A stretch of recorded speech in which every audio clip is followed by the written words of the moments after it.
Hi Hi guys, guys. Welcome to our channel. இந்த வீடியோவில் நம்ம என்ன பார்க்க போகிறோம்னு பார்த்தா, நேற்று ஒரு வீடியோ நைட்டு பார்த்தேன். ரொம்ப ஒரு மாதிரி எனக்கு நைட்டு தூக்கத்தில் எனக்கு ஒரு மாதிரி, என்னடா ஒரு மனுஷனை இவ்வளோ கஷ்டப்படுத்துகிறாங்களே, இப்படிலாம் கூட பண்ணுவாங்களா, என்னடா இது காசுக்காக நம்ம யூடியூப் சேனல் என்னென்ன வேணால் பேசலாமா, டிஆர்பி உனக்கு வியூஸ் வேணும், அதை வச்சு தான் உனக்கு காசு கொடுக்குறாங்க, அதெல்லாம் ரெண்டாவது.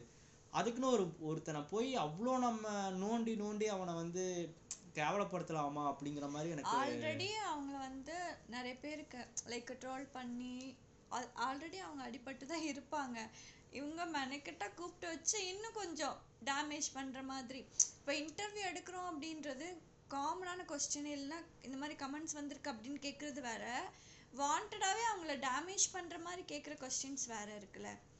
எங்களுக்கும் அவங்க இப்போ நாங்கள் பேச போகிறவங்களுக்கும் சப்போர்ட்டிவாக எதுவுமே கிடையாது, ரிலேட்டடாக எதுவுமே இல்லை. எங்களுக்கு அவங்களுக்கு தெரியாது, நாங்களும் அவங்களுக்கு நாங்கள் யாருன்னே தெரியாது. ஜஸ்ட் எங்களுக்கு இந்த வீடியோ பார்க்கும்போது மனிதாபிமான ஒரு விஷயமா எங்களுக்கு தோணுச்சு, என்னடா இப்படி பண்ணுறாங்களே அப்படின்னு. அதனால தான் சரி ஓகே இப்படியெல்லாம் பண்ணுறாங்க அப்படின்றத நாங்கள் உங்கள்கிட்ட ஷேர் பண்ணுறோம். இப்போ யாரை பற்றி பேச போகிறோம் அப்படிங்கிறது நீங்கள் டம்லைன்லேயே பார்த்துருப்பீங்க.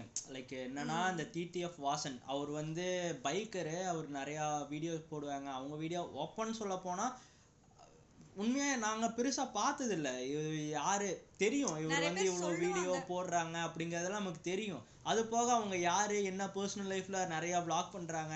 அது அவர் என்னமோ 23 இயர்ஸ் அப்படிங்கிறாங்க. 23 இயர்ஸில் இவ்வளோ ஒரு ஃபேன் பேஸ், அது வந்து உண்மையாக ஃபேன் பேஸ் தான். இப்போ ஒரு அவருக்கு எத்தனையோ மில்லியன் சப்ஸ்கிரைபர்ஸ் இருக்காங்க. அவங்க வந்து சும்மா கிடையாது. அவர் வந்து சும்மாலாம் யாரும் வந்து சப்ஸ்கிரைபர் கெயின் பண்ணிட முடியாது. ஒரு மீட்டப் அப்படின்னு வச்சாங்கன்னா அத்தனை பேர்லாம் வர முடியாது. அது வந்து நிறைய பேர்த்துக்கு பொறாமையா என்னன்னு தெரில. ஏன் இப்படி எதுக்கு இந்த பொறாமைன்னு தெரில. நான் இந்த ஒரு ஸ்பெசிஃபிக்கான யூடியூப் சேனல்னு கேட்கல, நிறைய பேர் அவர் மேலே ஒரு வெஞ்சன்ஸை தான் போடுறீங்க.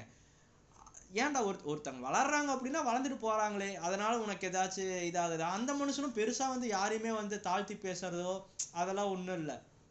ஒரு டைமில் என்ன பண்ணியிருந்தாங்க, ஒரு மீட்டப் அப்படிங்கிறதுல அவர் வந்து ஒரு சும்மா அவங்க வந்து வீடியோவுக்கு வந்து அந்த வீடியோ எடுப்பாங்க தெரியுமா, விளாகில் வந்து வீடியோ பின்னாடி இத்தனை பேர் அந்த மீட்டப்பில் வந்து விளாக் எடுத்திருக்காங்க போல். அதை யாரோ ஒருத்தங்க அவங்க லைக் ஃபேன் பேஜ் அந்த மாதிரிலாம் இருக்குல்ல, அவங்க வந்து அது ஸ்க்ரீன்ஷாட் அந்த வீடியோவை ஸ்க்ரீன்ஷாட் எடுத்து தளபதி விஜய் வந்து நம்ம ஒரு அந்த ரைடு அந்த விஷயம் நடக்கும்போது அவர் என்ன பண்ணியிருந்தாரு, அதே மாதிரி ஒரு ஸ்க்ரீன்ஷாட்டை அவர் செல்ஃபி எடுத்திருந்தாரு. அந்த ரெண்டையும் மர்ச் பண்ணி போட்டாங்க. அதுவும் இதுவும் ஒன்றா? அது ஒன்றா இல்லையா, அதெல்லாம் ரெண்டாவது. அதனால் உனக்கு என்ன வந்துச்சு? அவர் அப்படின்னு சொன்னாரா? ஒன்று அப்படிங்கிற மாதிரி அவர் அது மேலே அது கீழே வச்சு போட்டாரா? சரிடா, அதே மாதிரி போட்டால் மட்டும் என்ன தப்புன்னு அப்படின்னு கேட்குறேன். ஏன்னா அது வந்து அவர் போட்டார், சரி அதே மாதிரி எடுத்தால் எனக்கு இவ்வளோ ஃபேன் ஃபாலோவர்ஸ் இருக்காங்க அப்படிங்கிற ஒரு ஆசையில் தான் எடுப்பாங்க. இப்போ நான் என் கூட ஒருத்தர் ஃபோட்டோ எடுக்கிறாங்க அப்படின்னா என்னை பார்க்குறக்கு ஒருத்தர் வரானா நான் சந்தோஷப்பட தான் செய்வேன். அங்கே வந்திருக்கான்டா ஒரு 1000 பேர், 1500, 2000 பேர் வந்திருக்கான்.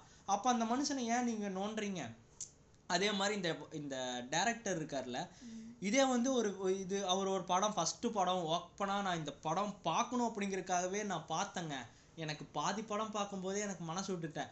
அந்த புளிக்குழம்பு டைலாக்கு, அதுக்கப்புறம் வேற இங்கே ஏன் கை இங்கில், இந்த கை இங்கே இல்லை கொஞ்சம் மேலே, அது அழகா பிறந்த இந்த பொண்ணுங்களுக்கு எனக்கு அழகா பிறந்ததுனால தான் பிடிக்குது, அப்புறம் 3 பொண்டாட்டி அந்த நாளையெல்லாம் நலம்தானே, அந்த பாட்டெல்லாம் வந்து கேட்கும் போதே கொஞ்சம் இது நல்லா பண்ணியிருக்கலாமே. ஏன் இது வந்து லைஃப்பில் எத்தனையோ பேர் வந்து டேரக்டர் ஆகணுன்ட்டு இருக்கவங்க சான்ஸ் கிடைக்காம இவ்வளோ கஷ்டப்பட்டுட்டு இருக்காங்க.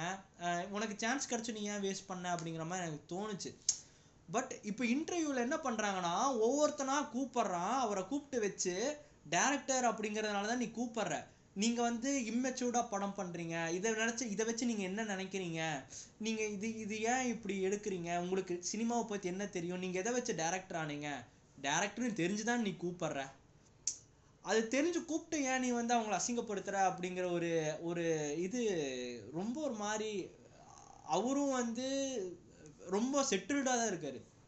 அவர் கடைசியாக அந்த இன்டர்வியூவில் சொல்லிட்டாப்புல, இப்போ நான் படம் வந்து என் ஃபஸ்ட்டு படம் நல்லா ஓடலை, அது ரெண்டாவது, ஆனால் எனக்குள்ளேயே நான் ஒன்று சொல்லிக்கிறேன், எதிர்க்க இருக்கவன் நிறைய பேர் வந்து நம்மளை வந்து தாழ்த்தி பேசுவான். தாழ்த்தி பேசுறாங்கறதுனால நம்ம வந்து அதை உடஞ்சு நம்ம அதை விட்டுட்டு போயிடக்கூடாது. இப்போ கூட நீங்க என்னை கூப்பிட்டு வச்சு இன்டர்வியூ எடுக்கிறீங்க. எடுக்கும்போது நீங்க கூட என்னோட செல்ஃப் கான்ஃபிடென்ட்டை தான் உடைக்கிறீங்க. ஆனால் அதை நான் உடைய மாட்டேன்.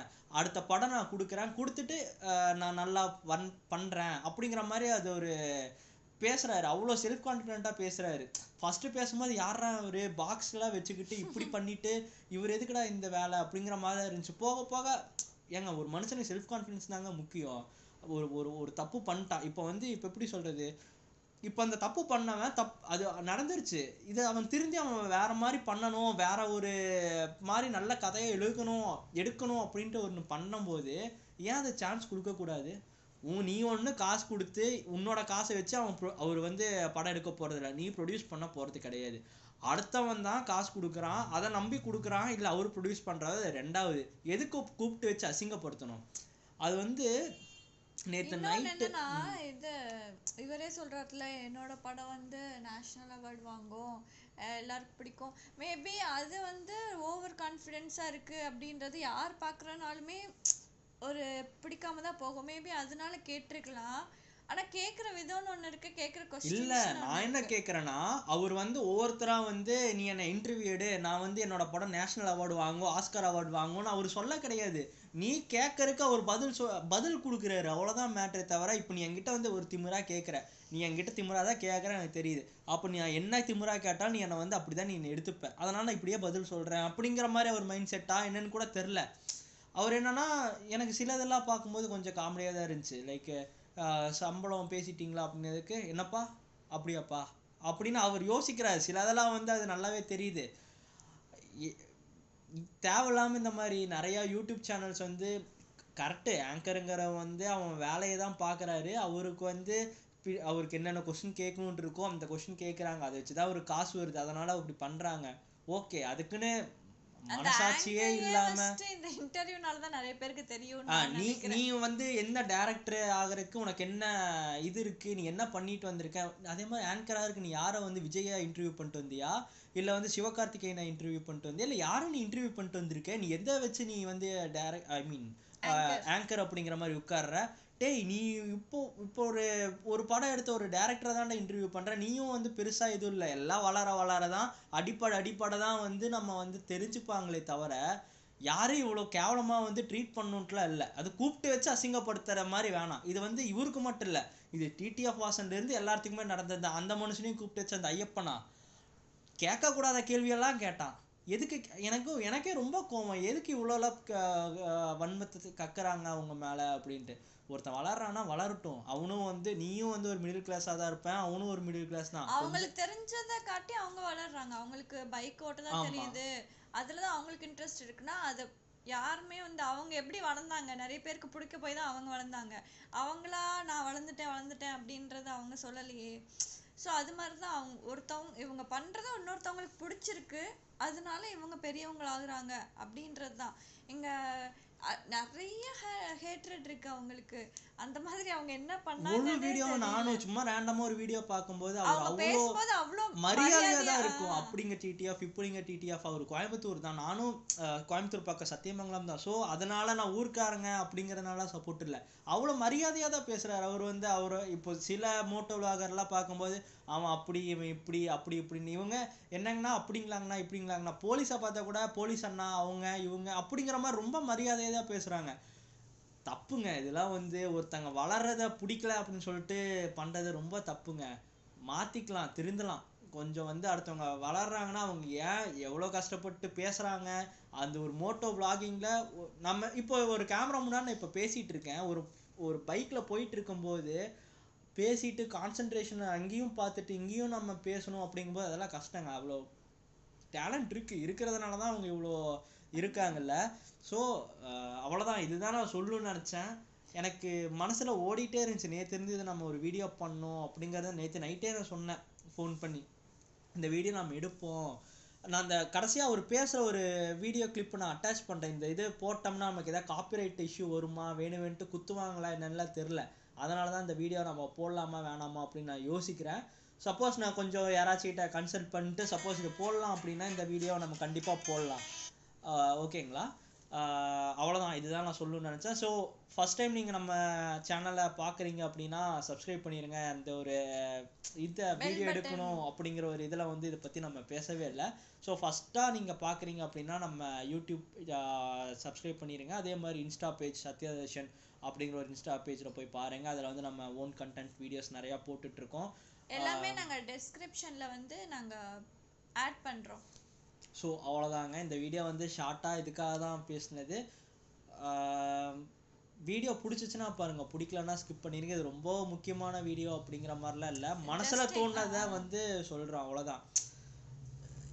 கொஞ்சமாக அந்த இது ஹியூமனிட்டி அதெல்லாம் வந்து ரொம்ப விட்டு போயிட்டு எங்கெங்கேயோ போயிட்டு இருக்கோமோ, வீடியோக்காக நம்ம என்னென்னமோ பண்ணுறோமோ அப்படிங்கிற மாதிரிலாம் தோணுது. இது முடி நாங்கள் அப்படி பண்ணலை. இனிமேலும் இதெல்லாம் பார்க்கும்போது இந்த மாதிரி பண்ணிடக்கூடாது அப்படிங்கிற ஒரு பயம் இருக்குது, பண்ணிடக்கூடாது அப்படிங்கிறது மாதிரியும் தோணுது, அவ்வளோதான்.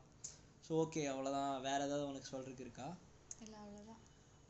மறுபடியும் சொல்கிறேன், யாரும் வந்து அவங்க எங்களுக்கு தெரிஞ்சவங்களும் கிடையாது, அவங்க சப்போர்ட்டர்ஸ் அந்த மாதிரிலாம் எதுவும் கிடையாது. காசும் கொடுக்கல, எங்களுக்கு யாருன்னே தெரியாது. நாங்கள் பார்த்தோம், எங்களுக்கு ரெஸ்பாண்ட் பண்ணணும்னு தோணுச்சு, ரெஸ்பாண்ட் பண்ணோம், அவ்வளோதான்.